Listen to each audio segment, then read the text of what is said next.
Praise the lord. ಯೋಹಾನರಿಗೆ ಬರೆದ ಮೊದಲನೆಯ ಪತ್ರಿಕೆ ಅಧ್ಯಾಯ 5 ವಚನ 4ರಲ್ಲಿ ದೇವರ ವಾಕ್ಯ ನಮಗೆ ತಿಳಿಸಲ್ಪಡ್ತದೆ. ದೇವರಿಂದ ಜನಿಸಿದ ಪ್ರತಿಯೊಬ್ಬನು ಲೋಕವನ್ನ ಜಯಿಸುತ್ತಾನೆ. ಲೋಕವನ್ನ ಜಯಿಸುವಂಥದ್ದು ನಮ್ಮ ವಿಶ್ವಾಸವೇ ಎಂಬುದಾಗಿ.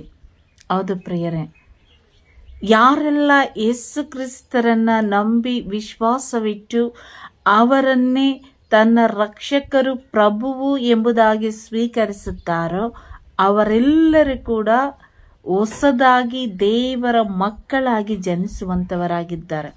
ಅವರಿಗೆ ಮಾತ್ರವೇ ಈ ಲೋಕದ ಅಂಧಕಾರದ ಶಕ್ತಿಗಳನ್ನ, ಕಷ್ಟಗಳನ್ನ, ನೋವುಗಳನ್ನ, ಹಿಂಸೆಗಳನ್ನ ತಾಳಿಕೊಳ್ಳುವಂತ ಶಕ್ತಿ, ಜಯಿಸಿಕೊಳ್ಳುವಂತ ಶಕ್ತಿಯನ್ನ ದೇವರು ನಮಗೆ ನೀಡುತ್ತಾರೆ. ಆದ್ದರಿಂದ ನಾವು ಯೇಸು ಕ್ರಿಸ್ತರಲ್ಲಿ ವಿಶ್ವಾಸವಿಟ್ಟು ಯೇಸುವಿನ ನಾಮದಲ್ಲಿ ಭರವಸೆ ಇಡುವಾಗ ಮಾತ್ರವೇ ನಾವು ಈ ಲೋಕವನ್ನು ಜಯಿಸಲಿಕ್ಕೆ ಸಾಧ್ಯ. ಅದಕ್ಕಾಗಿ ಯೋಹಾನರು ತನ್ನ ಶುಭ ಸಂದೇಶದಲ್ಲಿ 1ನೇ ಅಧ್ಯಾಯ 12ನೇ ವಚನದಲ್ಲಿ ಹೇಳ್ತಾರೆ, ಯಾರೆಲ್ಲ ಅವರನ್ನ ಬರಮಾಡಿಕೊಂಡರೋ ಅಂಥವರಿಗೆ ದೇವರ ಮಕ್ಕಳಾಗುವಂತ ಹಕ್ಕನ್ನ ಕೊಟ್ಟರು ಎಂಬುದಾಗಿ. ಯಾರೆಲ್ಲ ಯೇಸು ಕ್ರಿಸ್ತರನ್ನ ತನ್ನ ಸ್ವಂತ ರಕ್ಷಕರು, ದೇವರು ಎಂಬುದಾಗಿ ಯೇಸು ಕ್ರಿಸ್ತರನ್ನ ಬರಮಾಡಿಕೊಂಡ್ರೋ ಅಂಥವರಿಗೆ ಮಾತ್ರವೇ ದೇವರ ಮಕ್ಕಳಾಗುವಂತ ಹಕ್ಕನ್ನ ಪ್ರಭು ಯೇಸು ಕೊಟ್ಟರು. ಆದ್ದರಿಂದ ದೇವರ ವಾಕ್ಯದಲ್ಲಿ ನಾವು ನೋಡುವಾಗ ನಮಗೆ ತಿಳಿದಿರುವಂತೆ ನಾವು ಅನುಭವಿಸಿದಂಥ ಒಂದು ಘಟನೆಗಳಾಗಿರ್ಬೋದು, ಕಾರ್ಯಗಳಾಗಿರ್ಬೋದು, ಅದೆಲ್ಲವೂ ಕೂಡ ನಮ್ಮ ಸ್ವಂತ ಶಕ್ತಿಯಿಂದ ನಾವು ಯಾವುದನ್ನ ಕೂಡ ಜಯಿಸಿಲ್ಲ. ಎಲ್ಲವೂ ಕೂಡ ನಾನು ನನ್ನ ಯೇಸುವಿನ ಮೇಲೆ ಇಟ್ಟಿರುವಂಥ ವಿಶ್ವಾಸದ ನಿಮಿತ್ತ, ನಂಬಿಕೆಯ ನಿಮಿತ್ತ ನಾನು ಎಲ್ಲವನ್ನ ಜಯಿಸಿದ್ದೇನೆ. ನಮ್ಮ ಹಳೆಯ ಜೀವಿತಗಳನ್ನು ಅವಲೋಕಿಸಿ ನೋಡುವಾಗ ನಮ್ಮ ಹಳೆಯ ಜೀವಿತದಲ್ಲಿ ನಾವು ಇದ್ದಂಥ ಅವಸ್ಥೆಗಳು, ಪಾಪಮಯ ಜೀವಿತಗಳು, ಇಂಥ ಒಂದು ಕಾರ್ಯಗಳಲ್ಲಿ ನಾವು ಜೀವಿಸುವಾಗ ದೇವರ ಅನುಗ್ರಹವನ್ನು ಪಡೆದ ಮೇಲೆ, ಯೇಸುವನ್ನ ಸ್ವಂತ ರಕ್ಷಕರು ಎಂಬುದಾಗಿ ಸ್ವೀಕರಿಸಿದ ಮೇಲೆ ನಾವು ನಮ್ಮ ಪಾಪಗಳಿಂದ ದೂರ ಆಗಿ ಈ ಲೌಕಿಕವಾದ ಎಲ್ಲ ಅಂಧಕಾರದ ಶಕ್ತಿಗಳಿಂದ ಬಿಡುಗಡೆ ಹೊಂದಿಕೊಂಡು ಅದನ್ನ ಜಯಿಸಿ ಇವತ್ತು ನಾವು ದೇವರ ಮಕ್ಕಳು ಎಂಬ ಬಿರುದನ್ನು ನಾವು ಪಡೆದುಕೊಂಡಿದ್ದೇವೆ. ಆದ್ದರಿಂದ ದೇವರ ವಾಕ್ಯದಲ್ಲಿ ನಾವು ವಿಶ್ವಾಸವಿಡೋಣ.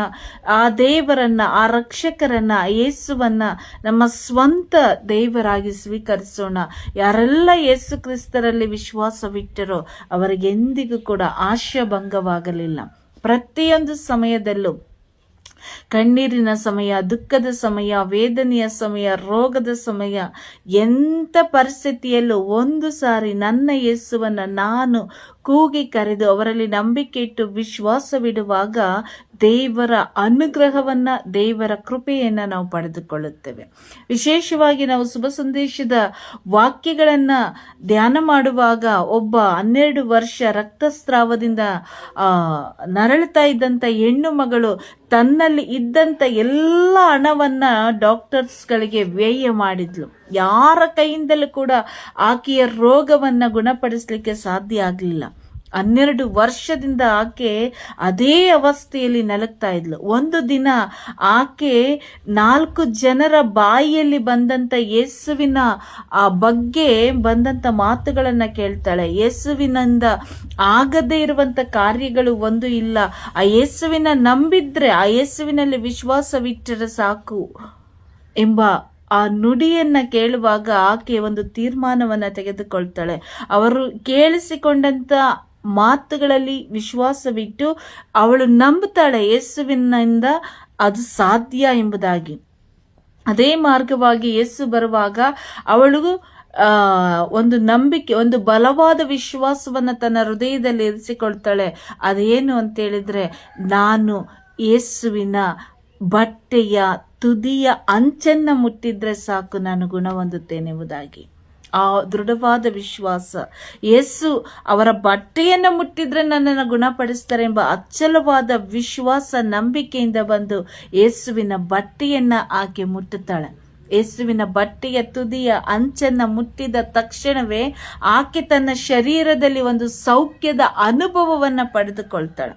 ಆ ಅನುಭವವನ್ನು ಪಡೆದುಕೊಂಡು ಅಂದಾಗ ಅವಳಿಗೆ ಆಗುವಂತಹ ಸಂತೋಷ, ಆ ಸಮಾಧಾನವನ್ನ ವರ್ಣಿಸ್ಲಿಕ್ಕೆ ಸಾಧ್ಯ ಇಲ್ಲ. ಅದಕ್ಕಾಗಿ ಪ್ರಿಯರೇ, ನಾವು ಕೂಡ ವಿಶ್ವಾಸವಿಡೋಣ, ನಂಬಿಕೆ ಇಡೋಣ. ಅನೇಕ ಬಾರಿ ನಾವು ಸೋತು ಹೋಗಿದ್ದೇವ, ನಿರಾಶೆಗೆ ಒಳಗಾಗಿದ್ದೇವ, ದುಃಖ ಪೀಡಿತರಾಗಿದ್ದೇವ. ಪದೇ ಪದೇ ಪದೇ ಪದೇ ನಮ್ಮನ್ನ ಯಾವುದೋ ಕಾರ್ಯಗಳು, ಯಾವುದೋ ಸಮಸ್ಯೆಗಳು ನಮ್ಮನ್ನ ಬೆಂಬಿಡದೆ ಕಾಡ್ತಾ ಇದೆಯಾ, ಅದನ್ನು ಜಯಿಸ್ಲಿಕ್ಕೆ ನನ್ನ ಕೈಯಿಂದ ಆಗ್ತಾ ಇಲ್ವಾ? ಇವತ್ತು ದೇವರು ನಮಗೆ ಹೇಳ್ತಾರೆ, ನನ್ನ ಪ್ರೀತಿಯ ಮಕ್ಕಳೇ, ನೀವು ನನ್ನಿಂದ ಜನಿಸದ ಹೊರತು, ನನ್ನಲ್ಲಿ ವಿಶ್ವಾಸ ಇಡದ ಹೊರತು, ನನ್ನಲ್ಲಿ ನಂಬಿಕೆ ಇಡದ ಹೊರತು ನೀವು ಅದನ್ನು ಜಯಿಸಲಿಕ್ಕೆ ಸಾಧ್ಯವಿಲ್ಲ ಎಂಬುದಾಗಿ. ಆದ್ದರಿಂದ ನಾವು ವಿಶ್ವಾಸವಿಡೋಣ, ನಂಬಿಕೆ ಇಡೋಣ. ನನ್ನ ಯೇಸುವಿನಿಂದ ಎಲ್ಲ ಸಾಧ್ಯ. ಲೂಕನು ಬರೆದ ಶುಭ ಸಂದೇಶ 1ನೇ ಅಧ್ಯಾಯ 37ನೇ ವಾಕ್ಯದಲ್ಲಿ ದೇವರ ವಾಕ್ಯ ಹೇಳುತ್ತೆ, ನನ್ನ ದೇವರಿಗೆ ಅಸಾಧ್ಯವಾದಂಥ ಕಾರ್ಯಗಳು ಒಂದೂ ಇಲ್ಲ ಎಂಬುದಾಗಿ. ಅಸಾಧ್ಯವಾದದ್ದನ್ನು ಕೂಡ ದೇವರು ಸಾಧ್ಯಗೊಳಿಸುವಂತ ದೇವರು. ನಾವು ಯಾವಾಗ ಯೇಸುವಿನಲ್ಲಿ ವಿಶ್ವಾಸವಿಡುತ್ತೇವೋ, ಯೇಸು ಸ್ವಾಮಿ ಹೇಳ್ತಾರೆ, ಯೋಹಾನರು ಬರೆದ ಶುಭ ಸಂದೇಶ 14ನೇ ಅಧ್ಯಾಯ 12ನೇ ವಚನದಲ್ಲಿ, ನನ್ನಲ್ಲಿ ವಿಶ್ವಾಸವಿಡುವವರು ನಾನು ಮಾಡಿದಂಥ ಅದ್ಭುತ ಕಾರ್ಯಗಳಿಗಿಂತ, ಮಹತ್ ಕಾರ್ಯಗಳಿಗಿಂತ ಉನ್ನತವಾದ ಕಾರ್ಯಗಳನ್ನು ಮಾಡಲಿಕ್ಕೆ ಅವರು ಶಕ್ತರು ಎಂಬುದಾಗಿ. ಆದ್ದರಿಂದ ನಾವು ನಂಬಿಕೆ ಇಡೋಣ, ಭರವಸೆ ಇಡೋಣ. ಯಾವುದು ನಮ್ಮನ್ನು ಕಾಡ್ತಾ ಇದೆ, ಯಾವುದು ನಮ್ಮನ್ನು ಶೋಧಿಸ್ತಾ ಇದೆ, ಯಾವುದು ನಮ್ಮನ್ನು ಬೆಂಬಡದೆ, ಆ ಸಮಸ್ಯೆಗಳು ನಮ್ಮನ್ನು ನಾಶಪಡಿಸಲಿಕ್ಕೆ ತೀರ್ಮಾನ ತೆಗೆದುಕೊಂಡಿದೆ, ಅದನ್ನು ನಾಶಪಡಿಸಲು ನನ್ನ ಯೇಸುವಿನ ನಾಮದ ಶಕ್ತಿಯಿಂದ ಮಾತ್ರ ಸಾಧ್ಯ. ಆದ್ದರಿಂದ ಈ ದಿನಗಳಲ್ಲಿ ನಾವು ಆ ಯೇಸುವನ್ನು ಬಲವಾಗಿ ಹಿಡಿದುಕೊಳ್ಳೋಣ. ಯೇಸುವಿನಲ್ಲಿ ನಾವು ನಂಬಿಕೆ ವಿಶ್ವಾಸವಿಟ್ಟು ಅಪ್ಪ, ನೀನೇ ನನಗೆ ಎಲ್ಲ, ನಾನು ನಿನ್ನ ಮಗಳು ಸ್ವಾಮಿ, ನನ್ನನ್ನು ಪರಿಪೂರ್ಣವಾಗಿ ನಿಮ್ಮ ಕರಗಳಲ್ಲಿ ಒಪ್ಪಿಸಿಕೊಡುತ್ತೇನೆ ಎಂಬುದಾಗಿ ಆ ಯೇಸುವಿನ ಕರಗಳಲ್ಲಿ ಸಮರ್ಪಿಸಿ, ನನ್ನ ಯೇಸುವೆ, ನಾನು ವಿಶ್ವಾಸವಿಡುತ್ತೇನೆ ಸ್ವಾಮಿ, ನೀವು ನನ್ನಿಂದ ಈ ಎಲ್ಲ ಕಾರ್ಯಗಳನ್ನು ತೆಗೆದುಹಾಕಿ ಉತ್ತಮವಾದ ನೂತನ ಜೀವನವನ್ನು ನಾನು ಜೀವಿಸುವಂತೆ, ನಾನು ಈ ಲೋಕವನ್ನು ಜಯಿಸುವಂಥ ಶಕ್ತಿಯನ್ನು ನೀವು ನನಗೆ ಅನುಗ್ರಹಿಸುತ್ತೀರಿ ಎಂಬ ಆ ನಂಬಿಕೆ, ನಿರೀಕ್ಷೆಯಲ್ಲಿ ನಾವು ಜೀವಿಸುತ್ತಾ ಪ್ರಾರ್ಥಿಸುತ್ತಾ ಜೀವಿಸೋಣ. Praise the lord.